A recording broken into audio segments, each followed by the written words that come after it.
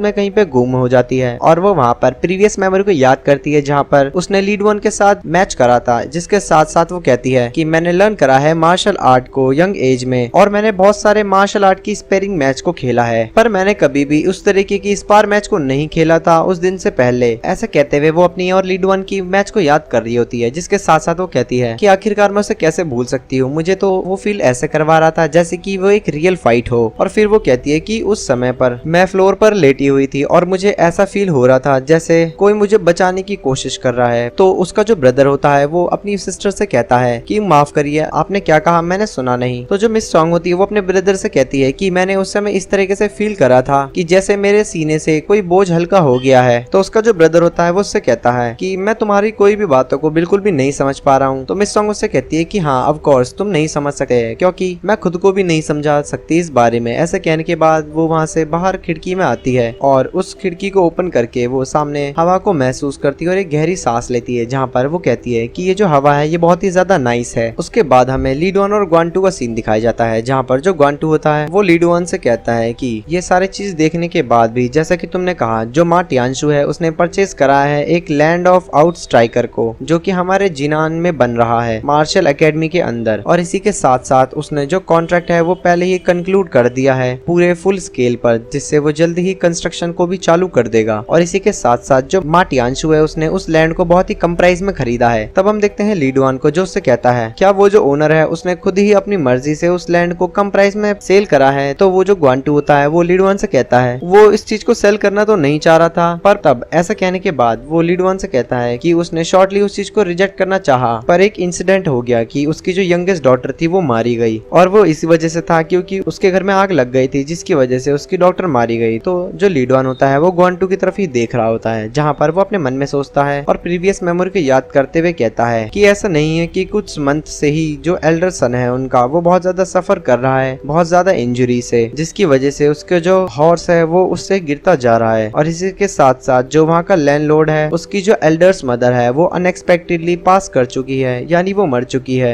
जब वो फूड को कंज्यूम कर रही थी। और इसी के साथ साथ जो उसका जनरल मैनेजर है जो उसके अपोज लैंड को सेल कर रहा था, वो एक ऐसे पर्सन से जो बहुत ही ज्यादा ड्रंक था उससे स्टैप करते हुए घायल हो चुका है और वो मर चुका है। जिसके साथ साथ जो ग्वांटू होता है वो लीड वन को कहता है कि उन्होंने इस चीज के बारे में मुरीम अलायंस को इन्फॉर्म कर दिया है, बट ऐसा देखने से तो यह नहीं लगता कि उनके बीच में कोई कनेक्शन है इन सारे इंसिडेंट के साथ साथ। पर आखिरी में जो लैंडलॉर्ड है उसके पास कोई और भी चॉइस नहीं थी, इसलिए उसने अपनी लैंड को सेल कर दिया और अब वो जिनान को छोड़ करके अपनी फैमिली के साथ जा चुका है। तो जो लीड वन होता है वो उससे कहता है क्या जो माँ टियांशु है उसने पर्सनली आकर के इस कॉन्ट्रैक्ट को साइन करवाया है? तो ग्वांटू उससे कहता है कि नहीं, ऐसा कोई बात नहीं है। और ऐसे कहते हुए वो एक पर्सन के बारे में बताता है कि एक ऐसा पर्सन जो उस कॉन्ट्रैक्ट को लेकर के आया था, उसने कहा था कि उसे मास्टर ने भेजा है और उसने अपना नाम हुआसेन नोडाई बताया था और वो एक बुढ़ा चालाक लोमड़ी था। तो जो लीड वन होता है वो अपने मन में सोचता है वह ये सारी चीजें इसलिए कर रहा है ताकि वो माँ टियांशु के फेवर को जीत सके। तो जो ग्वांटू होता है वो लीड वन से कहता है कि यंग मास्टर, ये लोग आखिरकार ऐसा कैसे कर सकते हैं? तो लीड वन उससे कहता है कि तुम्हारे बात का सीधा जवाब यही है कि वो इंसान कहलाने के लायक नहीं है। आखिरकार कोई एक ऐसा पर्सन जो इस तरह की हरकतें करता है वो अपने आप को इंसान कैसे मान सकता है? तो जो ग्वांटू होता है वो लीड वन से कहता है कि यंग मास्टर प्लीज मुझे सिखाइए कि मैं उन कमीनों को किस तरीके से लेसन सिखा सकता हूँ। और ऐसा कहते हुए वो लीड वन से बोलता है कि मैं आपसे एक बात पूछना चाहता हूँ, क्या मेरे पास अभी भी कोई इनफ स्ट्रेंथ नहीं है? तो जो लीड वन होता है वो उससे कहता है कि हाँ, तुमने सही कहा। इसके बाद ये सीन यहीं पे कट होता है। नेक्स्ट सीन में हमें दिखाया जाता है एक फॉरेस्ट का, जहाँ पर एक पर्सन आगे चल रहा होता है और वहाँ पे बहुत सारी बारिश हो रही होती है, जहाँ पर कोई कहता है कि इन सभी इंसिडेंट के बाद मैंने माँ टियांशु के ट्रस्ट को गेन कर लिया है और वो एक यंग ब्रैड उस तरीके का जो पर्सन है वो कभी भी किसी के साथ नहीं बैठता क्योंकि वो बहुत ज्यादा वाइल्ड है। पर मुझे लगता है कि वह मेरे साथ ठीक से रहेगा क्योंकि अभी तक वो मुरीम अलायंस का लीडर का बेटा है। ऐसा कहते हुए हम देखते हैं उस बुढ़े पर्सन को जो कहता है हो सकता है कि वो यंग मास्टर मेरे आने वाले फ्यूचर पे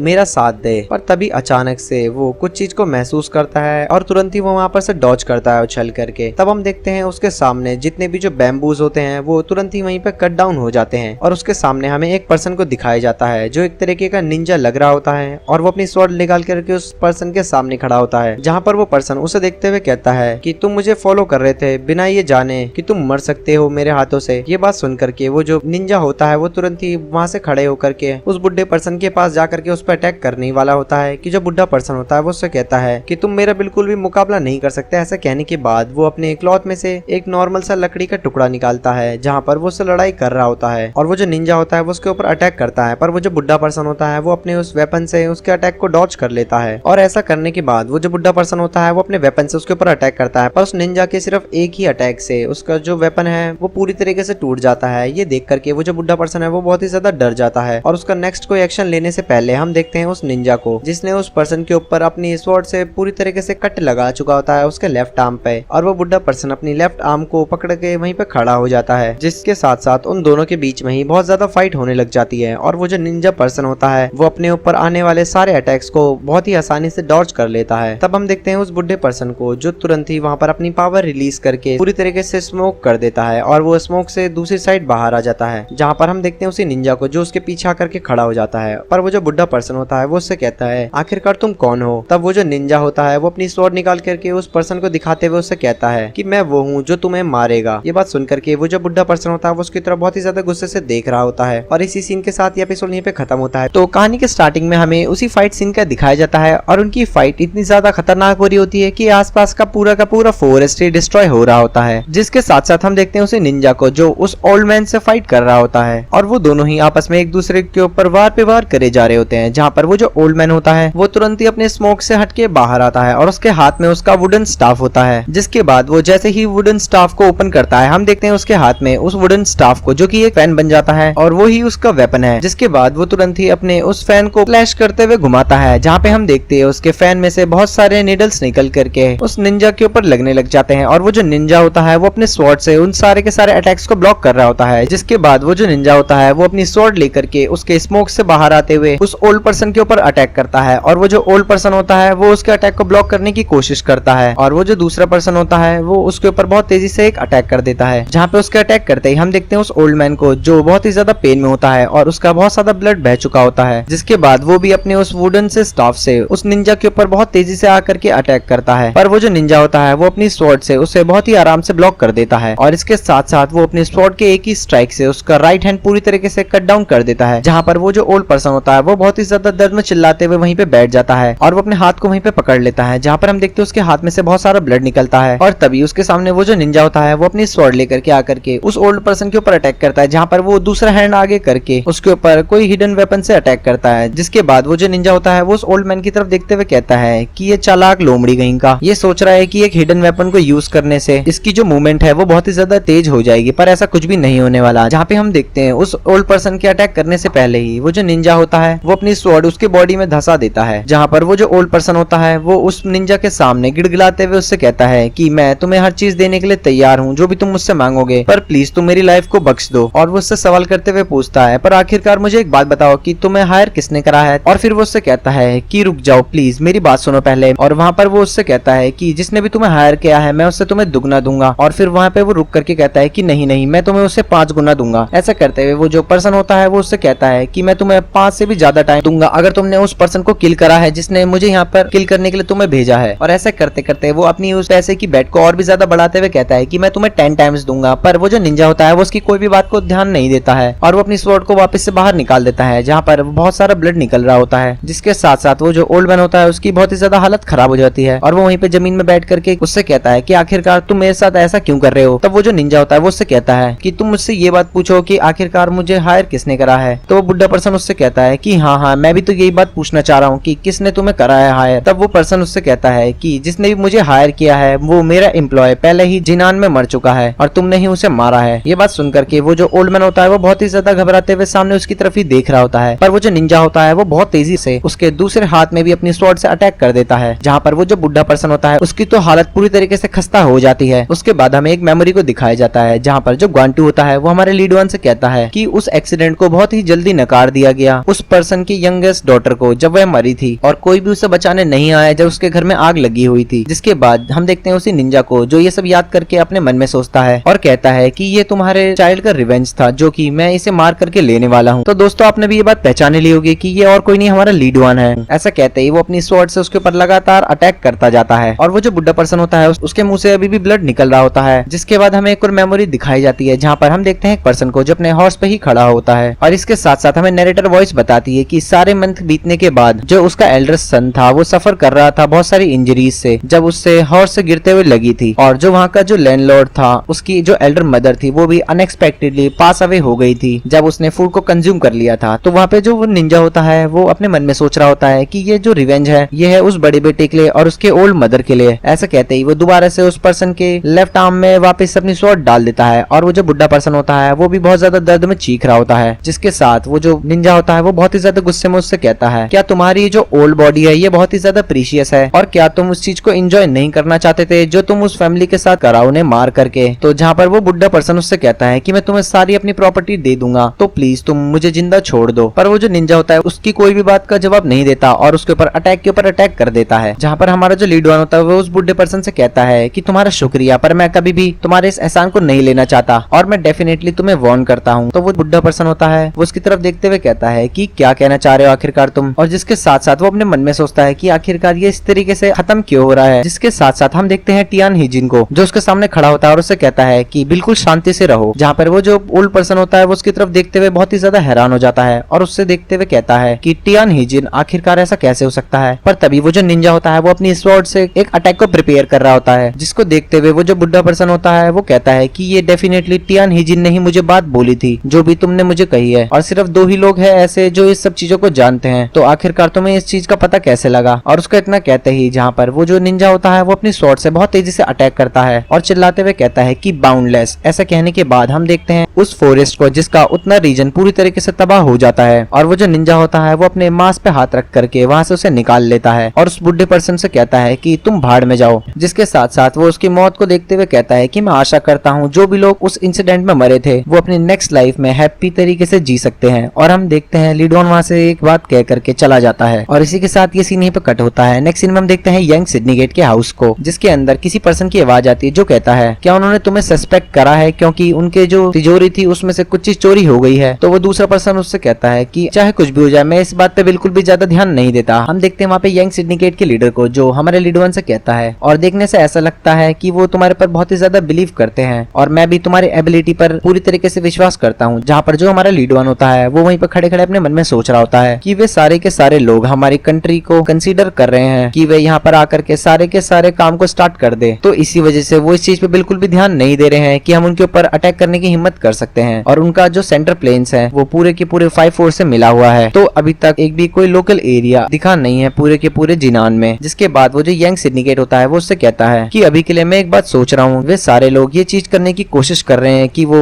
शैंगडोंग चैम्बर्स ऑफ कॉमर्स के हैंड को ज्वाइन कर लेंगे। तो लीडवन भी उसकी तरफ देखता है और देखते हुए अपने मन में सोचता है कि शैंगडोंग कॉमर्स इस चीज में इन्वॉल्व होने की कोशिश कर रहा है ताकि वो स्ट्रॉन्ग फैमिली को भी इसमें घसीट सके, पर वे ये सब करने में फेल हो गए। ऐसा कहने के बाद वो हंसते हुए अपने मन में सोचता है कि चाहे कुछ भी हो जाए ये तो नेचुरली था क्योंकि उन्हें बहुत ही ज्यादा पावर की जरूरत है जबकि उनके पास माँ टियानशु की बहुत सारी मनी है। और ऐसा कहते हुए जो लीडवन होता है वो उससे कहता है कि अब तो मुझे ऐसा लग रहा है कि मुझे और भी ज्यादा मनी कमा लेनी चाहिए। तो यंग सिडनी गेट उसकी तरफ देख करके कुछ समझ नहीं पाता कि आखिर लीडवन ने उससे क्या कहा और वो हंसते हुए उससे कहता है कि हाँ ये सच बात है। और फिर वो लीडवन से कहता है कि चाहे कुछ भी हो जाए मैं पहले रिक्वेस्ट कर दूंगा सारी इन्फॉर्मेशन को जो भी रिलेटेड होगी शैंगडोंग चैम्बर्स ऑफ कॉमर्स के, और इसी के साथ साथ मैं तुम्हें इन्फॉर्म कर दूंगा जैसे ही हमारे पास इस चीज के बारे में न्यूज आएगी। तो लीडवन भी उसकी तरफ देखते हुए स्माइल करते हुए उससे कहता है कि तुम्हारा शुक्रिया। और वो अपने मन में सोचता है कि जो जेन्यू है वो मुझे अपनी लॉयल्टी को शो कर रहा है। जिसके साथ साथ वो अपनी मेमोरी को याद करते हुए कहता है कि ये तो सच बात है, जब मैंने उस दिन इससे हेल्प करी थी और इसे कहा था कि तुम यंग सिडनी गेट के लीडर बन सकते हो, तब से लेकर अब तक इसने मुझे बहुत ही ज्यादा सिंपल तरीके से अपने आप की अच्छाइयों को शो करा है और इसके साथ साथ ये बहुत ही ज्यादा खराब सिचुएशन में भी मेरी मदद करता हुआ आया है। और वो उसी पार्टी को याद कर रहा होता है जहाँ पर जो यंग सिडनी गेट है वो माँ टियानशु के साथ ही खड़ा हुआ था, जहाँ पर वो उससे कहता है कि मैं गेस करता हूँ इस समय पर तुम मेरी बहुत अच्छी मदद कर रहे हो। और वो उससे कहता है कि लीडर जेन तुमने कहा कि जो तुम्हारा ड्रीम है वो डेवलप करना है यंग सिडनी गेट को, है ना। तब वो जो यंग सिडनी गेट होता है वो उससे कहता है कि ये इतना भी आसान नहीं है पर मेरा सपना यही है कि मैं इसको पूरी तरीके से डेवलप कर दूं। तो लीडर उससे कहता है क्या तुम्हारे पास इससे भी कोई बड़ा ड्रीम है। तो ये बात सुन करके यंग सिडनी गेट लीडर उसी की तरफ ही देख रहा होता है कि हाँ, उसकी तरफ देखते हुए उससे सवाल करता है क्या तुम मुझ पे ट्रस्ट करते हो। तो लीडवन उससे कहता है कि मैं इस बारे में बिल्कुल भी नहीं जानता पर चाहे कुछ भी हो जाए मैं चाहता हूँ कि तुम एक ऐसे पर्सन बनो जिसके ऊपर मैं एटलीस्ट एक बार तो ट्रस्ट कर ही सकता हूँ। जहाँ पर वो जो यंग सिडनी गेट लीडर होता है वो भी हमारे लीडवन की तरफ ही देख रहा होता है। और इसी के साथ ये एपिसोड यहीं पे खत्म होता है। तो कहानी के स्टार्टिंग के सीन में हमें एक रूम का सीन दिखाया जाता है जिसके अंदर सारे के सारे लॉकर्स खुले पड़े होते हैं और जितना भी जो सामान होता है वो इधर उधर बिखरा पड़ा होता है। जहाँ पर हम देखते हैं माँ टियानशु के गार्ड को और माँ टियानशु को, जहाँ पर उसका गार्ड उससे कहता है कि देखने से ऐसा लगता है कि हुआसिन नोडाई ने इसको 2 दिन से नहीं देखा है। और जैसा कि आप देख ही सकते हैं इवन जो हमारा लगेज है वो भी यहाँ से पूरी तरीके से डिसअपियर हो चुका है। और ऐसा कहने के बाद वो वहाँ से एक कॉइन उठाता है और माँ टियानशु की तरफ दिखाते हुए उससे कहता है कि ये हमारी हेवनली स्वॉर्ड में से निकला हुआ एक ऑर्नामेंट है। तो माँ टियानशु भी उसी की तरफ ही देख रहा होता है और देखते हुए याद करते हुए कहता है तो आखिरकार इस सेफ को ब्रोक करने वाला और कोई नहीं वो ओल्ड पर्सन था। ऐसा कह करके वो ओल्ड पर्सन को बहुत ही ज्यादा गालियां दे रहा होता है। जहाँ पर उसका जो गार्ड होता है वो माँ टियानशु की तरफ देखते हुए कहता है कि हो सकता है कि वो ही हो। ऐसा कहने के बाद जो माँ टियानशु होता है वो अपने मन में सोचता है कि मैंने ऐसे कभी ये बात को समझा नहीं था कि कोई पर्सन अपने स्टेटस का और अपनी लाइफ का रिस्क कैसे ले सकता है एक सिर्फ कुछ ही 1000 टेल्स की। ऐसा कहते हुए वो बहुत ही ज्यादा गुस्सा कर रहा होता है। तभी जो माँ टियानशु का गार्ड होता है वो कहता है कि अब कोई भी फायदा नहीं है इस चीज के ऊपर बात करने का क्योंकि बाकी की पॉसिबिलिटीज भी हो सकती है। ऐसा कहते हुए वो ओल्ड पर्सन को याद करते हुए कहता है कि यहाँ पर एकदम क्लियर एविडेंस है और मेरा कोई भी ऐसा इंटेंशन नहीं है कि मैं उस ओल्ड पर्सन की साइड लूं। तब जो माँ टियानशु होता है वो उससे बहुत ही ज्यादा गुस्से में चिल्लाते हुए कहता है सबसे पहले हमें उस ओल्ड मैन को ढूंढना होगा और चाहे कुछ भी हो जाए ये चीज कहीं भी आगे लीक नहीं होनी चाहिए। तो उसका जो गार्ड होता है वो उससे कहता है कि हाँ मैं समझ गया मास्टर। ऐसा कहने के बाद उसका जो गार्ड होता है वो वहाँ से चला जाता है और जो माँ टियानशु होता है वो वहीं पे खड़े खड़े अपने मन में सोचता है क्या सच में हुआसिन नोडाई ने मुझे बिट्रे करा है। ऐसा कहते हुए वो अपने मन में ही सारी बातें बना रहा होता है और कहता है कि अगर फादर ने इस चीज को ढूंढ लिया तो ये जरूर ही एक बहुत बड़ा इशू बन जाएगा और इससे मुझे प्रॉब्लम भी हो सकती है। फिर वो अपने दांत पीसते हुए बहुत ही ज्यादा गुस्से में अपने मन में सोचता है कि मैं उस पर्सन को जिसने ये सब करा है मैं उसे मिलियन टाइम्स ज्यादा इस चीज की भरपाई करवाऊंगा। और क्या सच में उसने मुझे फूल बना दिया है। आखिरकार कोई ऐसा गद्दार कैसे हो सकता है कि उसने मेरी पीठ पीछे ही मेरे पे तलवार मार दी, और जबकि वो मेरे इतना ज्यादा ही क्लोज था। जिसके साथ साथ वो कहता है कि अब ये कोई भी मैटर नहीं करता है कि ये सब चीज किसने करी, इस मैटर को जल्दी रिजॉल्व कर दिया जाएगा। उसके साथ ये सीन यहीं पे कट होता है। नेक्स्ट सीन में हमें बीली फैमिली का हाउस दिखाया जाता है, जिसके अंदर हम देखते हैं जनरल मैनेजर को, जो लीड वन से कहता है कि माँ टियानशु और उसकी जो पूरी की पूरी गैंग है वो पूरे के पूरे केओस में है। तो लीड वन भी ये बात सुन करके उससे कहता है कि ये तो बहुत ही ज्यादा ग्रेट हेल्प थी जो तुमने वहाँ पर हेवनली स्वॉर्ड के ऑर्नामेंट को प्लेस कर दिया नोआसन नोडाई के रूम के अंदर। तो दोस्तों ये जनरल मैनेजर नहीं, ये यंग सिंडिकेट है। तो वो हमारे लीड वन से कहता है कि नहीं यंग मास्टर, ये इतना भी ज्यादा डिफिकल्ट नहीं था और मैं ये चीज इसलिए कर पाया क्योंकि ये मेरे रास्ते में ही आ गया। तब जो लीड वन होता है वो उससे कहता है तुम प्रोबेबली इस चीज से बाहर नहीं आ सकते इतनी जल्दी, तो ये टाइम है तुम्हें मुझसे कह देने का, और जरा देखो तुम अपने डिसीजन अब खुद बना सकते हो। ऐसा कहते हुए लीड वन सामने की तरफ देखते हुए उससे एक क्वेश्चन करता है कि क्या तुम मुझे फॉलो करोगे या फिर तुम यंग सिंडिकेट के लीडर ही बने रहना चाहते हो। तो हम देखते हैं यंग सिंडिकेट लीडर को, जो लीड वन की बात सुन करके थोड़ा परेशान हो जाता है और उससे कहता है कि जैसा कि आपने देखा कि मैं सिर्फ एक ऑर्डिनरी पर्सन हूँ। फिर वो कहता है कि नहीं नहीं, मैं तो मुझे लगता है मैं थोड़ा ऑर्डिनरी से भी नीचे हूँ, एक छोटा सा बिलो एवरेज पर्सन। ऐसा कहते हुए वो अपनी प्रीवियस मेमोरी को याद करता है जहाँ पर उसके लीडर ने उसे वहाँ से भगाते हुए उससे बहुत ही ज्यादा बुरी बुरी बातें कही थी, जिसे याद करते हुए वो कहता है कि मैं कैसे ना कैसे करके अपना यंग सिंडिकेट लीडर बन चुका हूँ, जबकि मैं पहले वाइस लीडर था जहाँ पर मुझे एक कुत्ते की तरह ही रखा जाता था और मेरा कोई यूज नहीं था। और उसके बाद वो खुद के और लीड वन के उस सीन को याद करता है जहाँ पर लीड वन ने उसको एक वार्निंग दी थी, और वो याद करते हुए कहता है कि उस समय पर मैं आपसे मिला और बन गया यंग सिंडिकेट लीडर इस तरीके से। और वो लीड वन से क्वेश्चन करते हुए कहता है कि क्या आप मेरे जैसे पर्सन के साथ अच्छी तरीके से रह सकते हैं। तो लीड वन भी उसकी तरफ देख करके मुस्कुराते हुए उससे कहता है कि एब्सोल्युटली, बिल्कुल, मुझे इस चीज से कोई भी दिक्कत नहीं है। तो वो पर्सन लीड वन से कहता है कि लास्टली मैं तुमसे एक चीज पूछना चाहता हूँ कि आखिरकार अल्टीमेटली आप ये सारी चीजें करके क्या अचीव करना चाहते हैं यंग मास्टर बीली। तो लीड वन भी बोलता है मैं क्या चाहता हूँ अचीव करना। ऐसे कहते हुए वो कहता है कि मैं एज एक मार्शल आर्टिस्ट हूँ और मैं क्लेम करना चाहता हूँ रियलम ऑफ माइंड स्वॉर्ड के, क्योंकि मेरे हर्ट में बहुत ही ज्यादा पेन है जिसे मैं थ्रो आउट नहीं कर सकता, जो कि मैंने अपनी पास्ट लाइफ में करा है। और वो अपनी पिछली लाइफ को याद करते हुए कहता है कि ऑफ कोर्स मेरे पास बहुत सारी चीजें थी जिसे मैं अचीव करना चाहता था, और फर्स्ट ऑफ ऑल एक चीज जो कि मुझे असैसिनेट करी गई थी उससे मैं रिवेंज लेना चाहता हूँ, और इसी के साथ साथ मैं बिली स्वॉर्डमैन फैमिली को भी पूरी तरीके से डेवलप करना चाहता हूँ ताकि वो बेस्ट फैमिली बन जाए पूरे के पूरे वर्ल्ड में। और इसके साथ साथ जो मेरे पेरेंट्स हैं उनसे भी मेरा रिश्ता अच्छा बना रहे, और मैं ग्वांटू को भी आगे रेस करना चाहता हूँ ताकि वो एक स्वॉर्ड का लीडर बन सके, ताकि वो हमारे ग्रेट मुरीम में एक अच्छे पर्सन के रूप में बाहर आए। और इसके साथ साथ मैं चाहता हूँ कि जो गेल सरियाए है और जो बिग पियो है वो भी मेरे साथ रहे, और अभी के लिए मैं इस बारे में सोच सकता हूँ कि अभी मेरे पास बहुत सारी चीजें करने को है। ऐसे कहते हुए वो सारी बातें अपने मन में ही सोच रहा होता है और कहता है कि आखिरकार मैं इसे सारी बातें कैसे बताऊं। फिर वो उससे बोलता है मैं बस खुश रहना चाहता हूँ। ये बात सुन करके जो यंग सिंडिकेट लीडर है लीड वन की तरफ ही देख रहा होता है बहुत ही ज्यादा हैरानी वाली नजरों से। तो लीड वन उससे कहता है कि मैं बस खुश रहना चाहता हूँ और मेरे आसपास जितने भी लोग हैं मैं चाहता हूँ कि वो भी खुश रहें, और अगर मैं उन चीजों को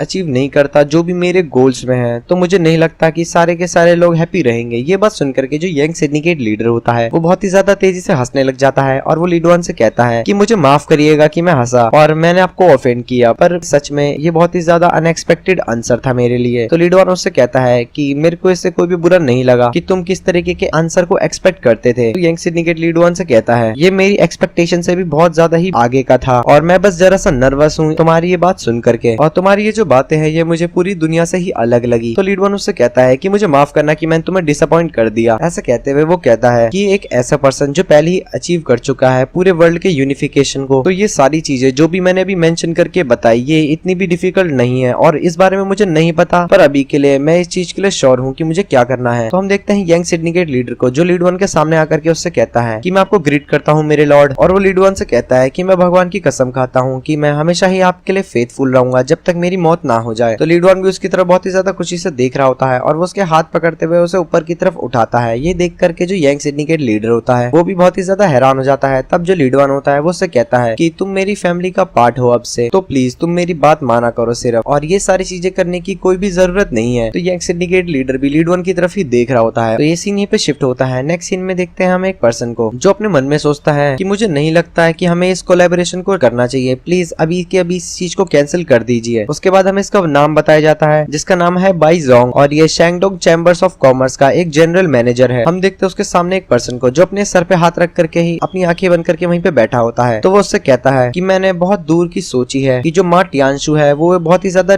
डेंजरस पर्सन है, तो सर प्लीज कोई भी मिस्टेक मत कीजिए एक टाइगर को इन्वॉल्व करने के लिए, ताकि वो हम जैसे भेड़ियों का पीछा करे। और वो इसी तरीके की बातें करता वो कहता है कि हम सीधा मौत के मुंह में जा रहे हैं अभी के लिए। तो हम देखते हैं उसके सामने एक पर्सन को जो वहीं पे बैठा हुआ, उससे कहता है तो आखिरकार इससे और बड़ी डील क्या हो सकती है अगर हम टाइगर्स को ज्वाइन नहीं करते। तो हमें इस पर्सन का नाम बताया जाता है जिसका नाम होता है गाओ शोंगिंग, जो कि चैम्बर्स ऑफ कॉमर्स का लीडर है। ये बात सुनकर के वो जो दूसरा पर्सन होता है वो उससे कहता है क्या ये सिचुएशन के अलावा अब हम कुछ और चीज नहीं कर सकते। तो वो जो लीडर होता है वो उससे कहता है कि हाँ तुमने सही कहा, क्योंकि आखिरी बार जो चीज हुई थी ही भी चैम्बर्स ऑफ कॉमर्स में और शी फैमिली के साथ उसका रिवेंज लेने के लिए, वो तो तुमने देखा ही होगा। ऐसा कहते हुए जो उसका मैनेजर होता है वो उससे कहता है इवन इस केस में भी ये तो बहुत ही ज्यादा मुश्किल था कि वो इतना ज्यादा रेस कर जाएंगे, वो भी 100,000 टेल्स में। तो उसका जो लीडर होता है वो उससे कहता है कि मैं प्लानिंग कर रहा हूँ कुछ मनी को लेने का नाइट ट्रेडर से। ये बात सुनकर के उसका जो मैनेजर होता है वो बहुत ही ज्यादा हैरानी से उसकी तरफ ही देख रहा होता है और वो अपने मन में सोचता है कि नाइट ट्रेडर्स वो लोग होते हैं जो अपना सीक्रेटली ट्रांजैक्शन करते हैं और आप बहुत ही आसानी से उनसे पैसे ले सकते हैं, पर ये बहुत ही ज्यादा एक्सट्रीमली रिस्की हो सकता है इस ट्रांजैक्शन को करना, क्योंकि उनका जो एक्सपेंस ऑफ इंटरेस्ट है वो बहुत ही ज्यादा होने वाला है। ऐसा कहते हुए वो बहुत ही ज्यादा घबराते हुए अपने मन में कहता है ये तो बहुत ही ज्यादा डरावना होने वाला है, क्योंकि हमें पता है वो इतने ज्यादा रूथलेस हैं कि वो हमारे नजदीक आने में और हमारे को मारने में जरा सा भी नहीं हिचकिचाएंगे। और वो अपने मास्टर को समझाते हुए कहता है कि जो नाइट ट्रेडर्स की ऑर्गेनाइजेशन है वो बहुत ही ज्यादा डेंजरस है, उनके अंदर बहुत सारे बचर्स है और टेरिफाइंग एग्जिस्टेंस है, यानी उनके अंदर बहुत बड़े बड़े स्ट्रॉन्ग लोग हैं। तो ये बात सुनकर के उसका जो मास्टर होता है वो उससे कहता है कि आखिरकार क्या डरावना, ये कुछ भी चीज मैटर नहीं करती है एक मार्शल आर्टिस्ट के लिए, और ये तो बहुत ही ज्यादा इनक्रेडिबल है कि उनके अंदर इतने पावरफुल लोग हैं। तो उसका जो मैनेजर होता है वो उसे समझाते हुए कहता है पर इसके अलावा वो लोग बहुत ही ज्यादा रूथलेस है, वो बिल्कुल भी मर्सी नहीं दिखाएंगे। और इसके साथ साथ वो कहता है वो सिर्फ अपने ग्रजेस को होल्ड करके ही नहीं रखते हैं उन लोगों के लिए जो उनके काम के बीच आते हैं, बल्कि वो उनको तुरंत ही निपटा देते हैं। पर इसी के साथ साथ वहाँ पे बहुत सारे ऐसे लोग हैं जो वहाँ पे मिसिंग हो गए थे आपस में ट्रांजैक्शन करते हुए। और इसी के साथ साथ हमें रूमर्स के द्वारा एक बात बताई गई है नाइट ट्रेडर्स के लिए कि उनका जो बचर्स है उनके पास एक सीक्रेट वेपन है जिसका वो यूज करते हैं, और वो सीक्रेट वेपन हमारे पूरे जानवू में फॉरबिडन कर दिया गया है। यहाँ तक कि जो मुरीम के लोग हैं वो भी इस चीज को डील नहीं करते। तो उसका जो मास्टर होता है उसकी कोई भी बात नहीं सुनता और उससे कहता है कि हम उनसे 1000 टेल्स लेने वाले हैं। ये बात सुनकर के उसका जो मैनेजर होता है वो अपने सर को समझाने की कोशिश करता है कि आप प्लीज ऐसा मत करिए, पर उसके जो मास्टर होते हैं वो उससे कहते हैं हम पहले ही एक टाइगर और एक वॉल्फ के बीच में पकड़े जा चुके हैं, तो इस समय हम कुछ भी नहीं कर सकते। और अब इससे ज्यादा बुरी हालत हमारी क्या हो सकती है कि हमारे पीछे एक पॉइजनस स्नेक है और आगे एक टाइगर है। इसी के साथ ये सीन भी यहीं पे शिफ्ट होता है। नेक्स्ट सीन में हम देखते हैं लीड वन को जो सामने की तरफ बहुत ही ज्यादा हैरानी से देख रहा होता है, और उसके सामने हम देखते हैं माँ टियानशु को जो हंसता हुआ उससे कहता है कि ब्रदर आखिरकार तुम कैसे हो। तो लीड वन उससे कहता है मैं तो बढ़िया हूँ, तुम बताओ क्या तुम ठीक हो। तो माँ टियानशु उससे कहता है कि ऑफ कोर्स मैं भी ठीक हूँ। तो लीड वन उससे कहता है पर आखिरकार तुम यहाँ पे क्या करने के लिए आए हो। तो माँ टियानशु उससे कहता है कि मैं अपने रास्ते से ही जा रहा था तो मैंने सोचा कि मैं यहाँ पर आकर के रुक जाऊँ। तो लीड वन भी उसकी तरफ ही देख रहा होता है, जहाँ पर वो अपने मन में सोचता है कि ऐसा देखने से लगता है कि बहुत ही ज्यादा अच्छे मूड में है, क्योंकि ये चीज डिसाइड हो गई है कि वो लार्ज नंबर ऑफ टेल्स में यानी 100,000 टेल्स में शेंगडोंग चैम्बर्स ऑफ कॉमर्स को ऐसा देने वाले हैं। तो लीड वन उससे कहता है तो ये तो बहुत ही अच्छी बात है, प्लीज आप अंदर आइए। तो जो माँ टियानशु होता है वो उससे कहता है कि आखिरकार हम बाहर बातें क्यों नहीं कर सकते। तो लीड वन उसकी तरफ देखते हुए कहता है कि मुझे माफ करिएगा। तो जो माँ टियानशु होता है वो उससे कहता है तुमने मुझे बिल्कुल भी प्रॉमिस नहीं किया है कि तुम मुझे अपने फाइनेंस को शो करोगे। ये बात सुनकर के जो लीड वन होता है वो बहुत ही ज्यादा हैरानी से उसी की तरफ ही देख रहा होता है। तो जो माँ टियानशु होता है वो उससे कहता है कि उसकी जो इंजरी है वो अभी तक पूरी तरीके से हील हो चुकी है, और वो लीड वन से कहता है कि प्लीज ब्रदर मुझे भी एक चांस दो पूरे के पूरे शेंगडोंग में बेस्ट ब्यूटी को देखने का। तो लीड वन भी उसी की तरफ देख रहा होता है, और इसी के साथ ये एपिसोड यहीं पे खत्म होता है। तो हेलो दोस्तों, स्वागत है आप सभी का हमारे चैनल मांगा एक्सप्लेनर में। तो आज मैं एक्सप्लेन करने जा रहा हूँ reborn as the heavenly demon के चैप्टर नंबर 34 को। अगर आपने अभी तक इसके प्रीवियस एपिसोड्स को नहीं देखा है तो हमारे चैनल पर जाके जरूर से देखिएगा। तो बिना किसी देरी के शुरू करते हैं आज की अपनी इस वीडियो को। तो कहानी की स्टार्ट वहीं से होती है जहाँ पर माँ टियानशु ने हमारे लीड वन से कहा था कि क्या तुम मुझे इस वर्ल्ड की जियान की एक ब्यूटीफुल लेडी को नहीं दिखाओगे। तो आगे सीन वहीं से कंटिन्यू होता है जहाँ पर जो लीड वन होता है वो उसे देख करके अपने मन में सोचता है कि आखिरकार ये जानना चाहता है कि उस दिन उसके साथ क्या हुआ था और जो हासन नोडाई है वो क्या करने की कोशिश कर रहा था। ऐसा कहते हुए जो लीड वन होता है उसके बहुत ही ज्यादा पसीने छूट जाते हैं। फिर वो कहता है कि अभी तक इसने सॉन्ग हुआलिन के बारे में सोचना बंद नहीं करा है और इसे अभी तक वो बात याद है। जहाँ पे हम देखते हैं माँ टियानशु को जो लीड वन की तरफ ही देख करके स्माइल कर रहा होता है, और जो लीड वन होता है वो उसे देखते हुए थोड़ा परेशान होता है और कहता है ये सिर्फ कोई सिंपल सी चीज नहीं है, और अगर इस केस में इसने कोई भी ऐसा एक्सक्यूज फाउंड कर लिया मिस सॉन्ग हुआलिन से बात करने का तो ये जरूरी उसे भी अपने झांसे में ले मिलेगा। और सबसे बड़ा फैक्ट तो ये है कि यहाँ पर ये मुझसे पूछने आया है कि मेरे साथ चलेगा या नहीं। ऐसा कहते हुए जो लीडोन होता है वो उसी की तरफ ही देख रहा होता है और देखते देखते कहता है कि ये सारी चीजें ये इसलिए कर रहा है क्योंकि ये मुझे उससे लेकर के जाना चाहता है। और ऐसा कहने के बाद तब हम देखते हैं मार्टियांशु को, जो पास आकर के लीडोन के कंधे पे हाथ रख देता है और उससे कहता है कि चलो अब हम जल्दी से वहां पर चलते हैं। और आखिरकार क्या वो खुश नहीं होगी अगर तुम उसे विजिट करने जाओगे? तो लीडोन उसकी तरफ देखते हुए कहता है आखिरकार ये इन सब चीजों को बहुत ज्यादा एंजॉय करने की कोशिश कर रहा है। तो लीडोन पीछे से हंसते हुए उससे कहता है कि हाँ हाँ मैं समझ गया, चलो चलते हैं। और ऐसा कहते हुए वो उसकी तरफ देख करके डेविल सी स्माइल करता है और कहता है कि अब देखते हैं क्या होगा। और ऐसा कहने के बाद वो उसके पीछे पीछे चल देता है, जहाँ पर वो अपने मन के अंदर कहता है क्या इसके अंदर प्रेजेंस ऑफ माइंड है ये सारी चीजें करने का, या बस ये मेरे सामने दिखावा कर रहा है। तब हम देखते हैं उस पर्सन के गार्ड को जो वहाँ पर आ जाता है और मार्टियांशु से कहता है कि यंग मास्टर। तो मार्टियांशु भी उसकी तरफ देख करके बहुत ही ज्यादा हैरान हो जाता है। तब जो उसका गार्ड होता है वो उससे कहता है मेरे पास कुछ ऐसी चीज है जो अर्जेंटली आपको बतानी है। तो जो मार्टियांशु होता है उसकी बात सुन करके कहता है आखिरकार क्या गलत हो रहा है तुम्हारे साथ? तो वो उससे कहता है कि प्लीज आप मुझे थोड़ा सा मूवमेंट दे दीजिए यंग मास्टर बीली। ऐसा कह करके वो वहाँ से लीडोन को जाने के लिए कहता है। तो लीडोन उससे कहता है कि हाँ मैं समझ गया। ऐसा कहने के बाद वो पीछे गेट के पास जाकर के खड़ा हो जाता है और उन दोनों की तरफ देख रहा होता है कि आखिरकार मार्टियांशु अपने गार्ड से क्या बातें कर रहा है। और देखते हुए कहता है देखने से ऐसा लगता है कि वो चीज पूरी तरीके से फैल गई है। तब हम देखते हैं मार्टियांशु के गार्ड को जो उससे कहता है कि ये बात सुनने में आई है कि शैंगडोंग चैम्बर्स ऑफ कॉमर्स को किसी ने पूरी तरीके से लूट लिया है जब वो अपने 100,000 टेल्स को ट्रांसपोर्ट कर रहे थे और उन्होंने हमारे साथ प्रॉमिस करा था लास्ट नाइट में। ये बात सुनकर के जो मार्टियांशु होता है वो उसकी तरफ बहुत ही ज्यादा हैरानी से देख रहा होता है और पीछे से चिल्लाते हुए कहता है कि आखिरकार तुम कैसी नॉनसेंस वाली बातें कर रहे हो। तो लीडवान भी वहीं पे खड़ा होता है और उनकी बातें सुनकर के बहुत ज्यादा खुश होता है, जिसके साथ साथ जो मार्टियांशु होता है वो अभी भी चिल्ला रहा होता है आखिरकार वो बास्टर्ड उस टाइम पे क्या कर रहे थे जब वो लोग वहाँ पर उन चीजों को लूट गए। तब हम देखते हैं मार्टियांशु के गार्ड को जो उनसे कहता है कि मुझे इस बारे में पूरी तरीके से डिटेल में नहीं पता है, पर ऐसा देखने से लगता है कि जो शैंगडोंग चैम्बर्स ऑफ कॉमर्स है वो भी इमरजेंसी मोड के अंदर आ चुके हैं। जिसके साथ साथ जो लीडोन होता है वो इन सब की बातें सुन करके अपने मन में सोचता है कि जो 100,000 टेल्स है अब वो मेरे पोजेशन के अंदर है, यानी वो मेरे पास है। ऐसा कहते हुए वो प्रीवियस मेमोरी को याद करता है जहाँ पर हम देखते हैं लीडवान को जो उन सारे लोगों से जा करके लड़ लेता है और उनसे उनके 100,000 टेल्स छीन लेता है। जिसके साथ साथ वो बताता है कि ज़ेंग यू से न्यूज सुनने के बाद मैंने अटैक कर दिया उसी रात में ताकि मैं उनके 100,000 टेल्स को स्टील कर सकूं उनसे, और इसके साथ साथ मैंने उनके सारे के सारे नोट्स को भी चोरी कर लिया था जो उन्हें नाइट ट्रेडर्स के द्वारा मिले गए थे, जिसकी वजह से अब कोई भी एविडेंस पीछे नहीं छूटा है। तब हम देखते हैं मार्टियांशु के गार्ड को जो उससे कहता है कि इस चीज में कोई भी डाउट नहीं है कि ये सारा का सारा जो काम है ये नौसेन नोडाई का है। और फिर वो कहता है कि अगर वो इन सब चीजों में नहीं है तो आखिरकार कौन इसके अलावा ये सारी चीजें कर सकता है। तो मार्टियांशु उससे कहता है कि ये सारी की सारी चीजें सिर्फ वही पर्सन कर सकता है जिसे हमारी सिचुएशन के बारे में बहुत अच्छी तरीके से पता हो। और वो बहुत ज्यादा चिल्लाते हुए कहता है कि वो आखिर चालाक लोमड़ी, मैं उसे बिल्कुल भी नहीं छोड़ूंगा। तब जो उसका गार्ड होता है वो उससे कहता है अभी ये समय है कि हम अपनी मेन फैमिली को सपोर्ट के लिए बोल सके, और आखिरकार क्या वहाँ पे ऐसे लोग नहीं है जो आपकी मदद कर सके यंग मास्टर। ये बात सुनकर के जो मार्टियांशु होता है वो बहुत ही ज्यादा वैसी गुस्से में होता है और वो उससे चिल्लाते हुए कहता है कि तुम किस बारे में बात कर रहे हो। और वो उसे एक्सप्लेनेशन देते हुए कहता है क्या तुम्हें इस बारे में नहीं पता कि मेरे फादर ने वैसे ही अपने सक्सेसर को चुनने के लिए हमें हमारे हालात पे छोड़ दिया है। और फिर वो कहता है कि आखिरकार तुम ही सोचो, अगर मैं अपनी फैमिली से एकदम ही हेल्प के लिए बोल दूंगा तो क्या वो मेरे को ऐसा नहीं मानेंगे कि मैं बहुत ही ज्यादा कमजोर हूँ। और वो चिल्लाते हुए कहता है कि अब ये कोई भी मैटर नहीं करता है, हमें इस चीज को खुद ही से संभालना पड़ेगा। जहाँ पे हम देखते हैं लीडवान को जो इन सभी की बातें सुन करके कहता है जैसा कि मैंने एक्सपेक्ट किया था, ये जो टेस्ट है सक्सेसर को सिलेक्ट करने का, इसमें जो मार्टियांशु है वो बहुत ही ज्यादा लालची बनता जा रहा है और अगर ऐसा ही चलता रहा तो मेरा जो प्लान है वो भी पूरी तरीके से सक्सेस हो जाएगा। तब हम देखते हैं मार्टियांशु के गार्ड को जो उससे कहता है कि चाहे कुछ भी हो जाए मैं इस बारे में जरूर से सोचूंगा, और चाहे कुछ भी हो जाए मुझे इस बारे में सोचना ही होगा, तो आप भी वापस से चले जाइए मेरे साथ। ऐसा कहते हुए फिर वो उसे पूरी सिचुएशन के बारे में बताता है कि आपको सबसे ज्यादा जरूरत है अभी शैंगडोंग चैम्बर्स ऑफ कॉमर्स से मीटिंग करने की ताकि आप दोबारा से डिस्कस कर सके इस मैटर को। ये बात सुनकर के जो मार्टियांशु होता है वो उसी की तरफ ही बहुत ही ज्यादा हैरानी से देख रहा होता है, जहाँ पर वो उससे कहता है अगर पेमेंट सेंड नहीं करी गई तो जिनान के अंदर सिर्फ कुछ ही दिनों में जो हमारी मार्शल एकेडमी है उसका जो स्टेबलाइजमेंट कॉन्ट्रैक्ट है वो पूरी तरीके से टर्मिनेट कर दिया जाएगा, यानी वो हमें इसे बनाने का इजाजत नहीं देंगे। तब जो मार्टियांशु होता है वो बहुत ही ज्यादा गुस्से में दांत पीसते हुए कहता है कि सारी की सारी दिक्कतें आज ही स्टार्ट होनी थी क्या। और फिर वो हमारे लीडवान से चिल्लाते हुए कहता है कि यंग मास्टर बीली मेरे पे अभी बहुत ही ज्यादा अर्जेंट काम आ गया है तो मैं उसे पहले करके आया, तब हम वहाँ पे जाएंगे। हम देखते हैं अंदर लीडवान को जो उसकी तरफ स्माइल करता हुआ देखता है। इसी के साथ ये सीन यहीं पे शिफ्ट होता है। नेक्स्ट सीन में हमें दिखाया जाता है मार्टियांशु के गार्ड को जो वहीं पे बैठ करके ड्रिंक कर रहा होता है, जिसके साथ साथ वो ड्रिंक करने के बाद सामने माटियांशु की तरफ देखता है और जो माटियांशु होता है वो उसे देखते हुए कहता है कि हम अपने